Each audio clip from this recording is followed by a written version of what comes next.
Hello, and welcome to episode 67 of Design Curious Podcast. I'm your host and mentor, Rebecca Ward. Today on the podcast, I'm giving you a talking to about being focused and finding what is essential in your life. I think I get a little bit on my soapbox because I feel strongly about this. This is a topic we're going to talk about actually for 2 weeks. First, this week, I kind of do a little introduction to being fully focused.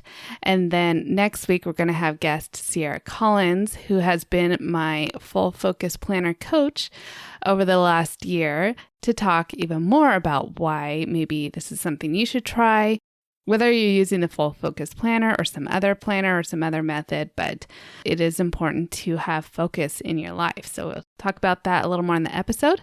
Before we get to that, if you would like to work with me a little more one-on-one, then you might want to get into My Design Mentor. I love being a mentor to up-and-coming designers who are looking to get into the career, seeing how they can become employable to prospective designers or even start their own business. I view My Design Mentor as the first stop on a long path of being coached in design. And so you might want to start here as you're getting your career on your feet and move on to some other great coaching programs afterwards. I've made it affordable for you. I made the time commitment low.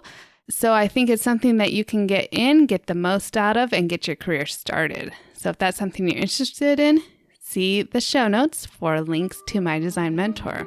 Now let's talk about being fully focused.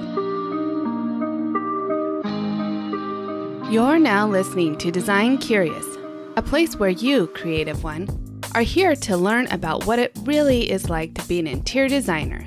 And I'm your host and mentor, Rebecca Ward. If you're worried about how to succeed in a creative career, if you're ready to learn your next steps to become an interior designer, and if you want the satisfaction of doing something you love every day, you are in the right place. Grab a coffee, a notebook, and let's dig into today's episode. Today I'm talking to you about what it means to be fully focused, and this is a precursor to next week's interview with Sierra Collins, who is a coach that I work with and who introduced me to the Full Focus Planner. So we're going to talk a lot about the planner next week.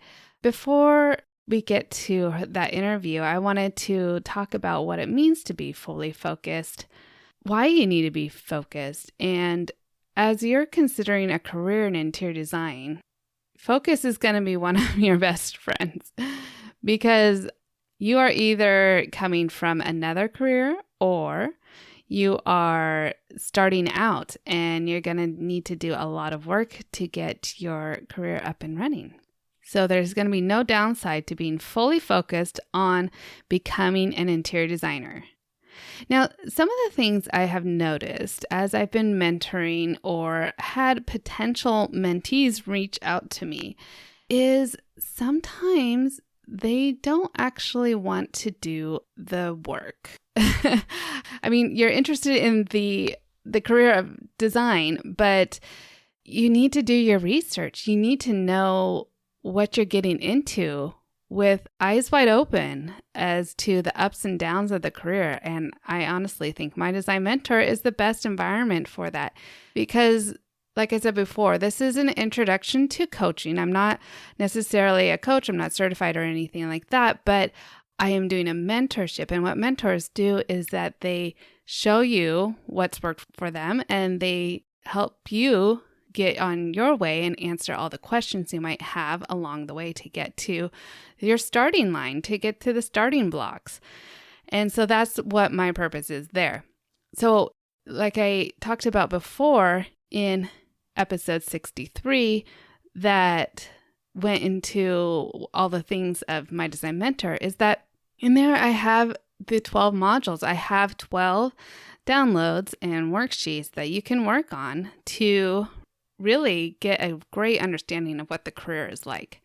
It's not necessarily a how do you run your business step by step.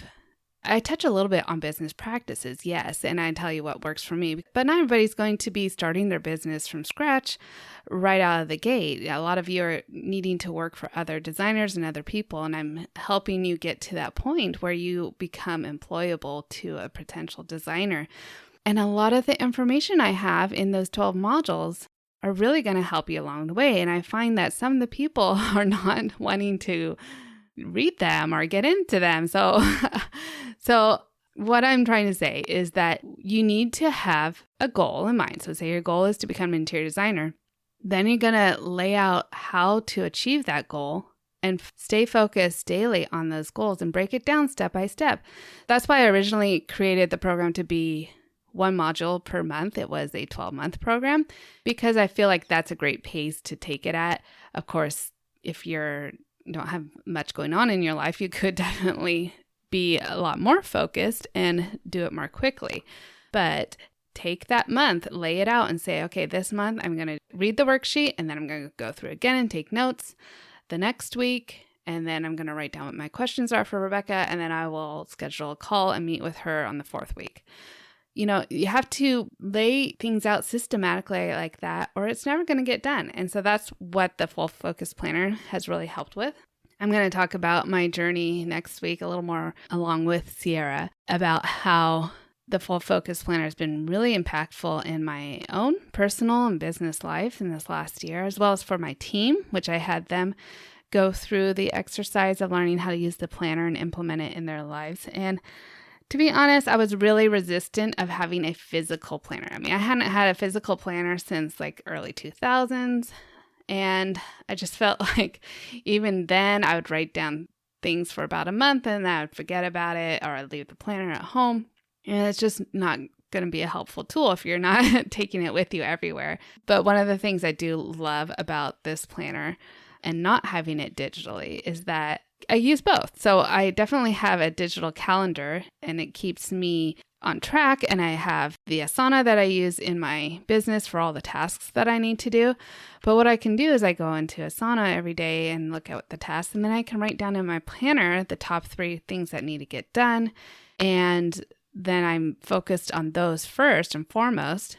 And then I can go to the other tasks I need to do this day. And as well, I can write out the different times a day that I want to be working on each of these tasks, because at different times a day, I have more focus and attention than other times a day. So being able to look the day before and say, okay, tomorrow, I know that at 10 o'clock I'm at my sharpest, so I want to do the most intensive work at that time. The other thing that is really helpful with this system and process is that there's less likely to be procrastination on those tough things that you need to do. Maybe it's a tough email that I need to write somebody, or very tedious, like focus, quantifying, or like a spreadsheet or something that I'm not great at, but I need to sit down and do it. So if I put it in my planner, I'm much more likely to do it. And there's something about putting it from pen to paper and writing it with your hand that really makes it come to life and come to fruition later on. Another thing about focus is that I used to think that multitasking was the ultimate goal. Like, if I could multitask 10 things at the same time, I'd be so efficient and just be able to do all the things I wanted and get them all done in the day. But as research has come out lately in the last several years, that I've seen studies and reports that, and a lot of podcast hosts and coaches and things like that will tell you, is that multitasking is actually just splitting your attention, and it's making your brain jump from one thing to the next and back. And so this is why email and email notifications are not a great thing necessarily to have on your computer while you're trying to be focused on a task, because that notification pops up in the corner and your eyes go to it, and then you stop thinking about the task that you're on. You're thinking about that email. Should you respond to it or not? You have to make a decision about that. It's taxing your brain, and then you either do respond to it or not, and then you've lost focus from what you were working on before. So there's a lot of studies and books about this topic. One being Essentialism by Greg McKeown that I have read, and he definitely talks about how there's going to be a lot of noise in your life, and The thing that you give your focus to is what you want to be the priority. It's what you want to get done. And you're not going to be able to do all the things and do them all well. You're going to do a lot of things poorly. But taking time to identify what is essential in your life, what you want to focus on, is time well spent. And this is timely because at the end of the year, we do a lot of reflecting. As we get into the new year, we're setting our intentions and our goals. So I encourage you, take some time, mark it out on your calendar to sit down and set some intentions for the next year, or really just think about what is essential in your life. Is it essential to scroll on Instagram for 2 hours or TikTok? No, it's not. Definitely not. If you could use those 2 hours for something else much more productive in your life, right? Sometimes, though, you might need to do some relaxing. And if that's what you love to do when you're relaxing, then that's fine. But you need to make sure that that's not time that you should be doing something else. You can set aside time for relaxing and for doom scrolling or whatever it is that you love to do. I'm not saying that, we all do it, right? But when we're doing it when we should be doing something else is the problem. So being intentional, kind of like what partly with my conversation with Anna Popoff in episode 64, is that she was very focused and intentional about all the places that she worked where she wanted to get experience at for her career. And it all funneled into her having this successful design firm in Seattle from all these different places that she came from. And so you, creative one, also need to be intentional and focused on what it is that you want to do as an interior designer and the steps that you're going to need to take to get there. Do you want to be a hospitality designer? Do you want to do boutique hotels?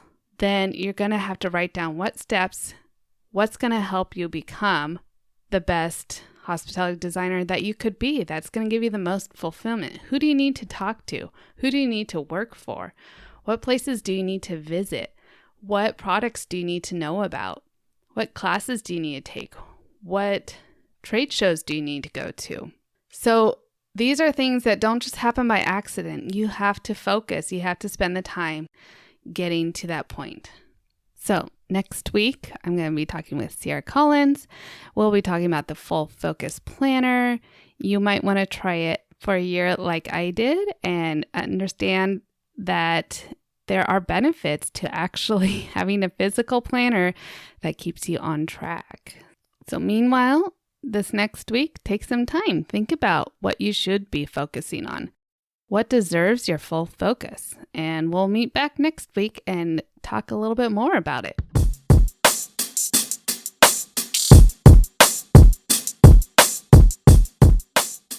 Okay, so hopefully that inspires you to set aside some time this next week to really dig deep and think about what it is you should be focusing on for the rest of the year and going into 2024. Can you believe it? We're almost there already.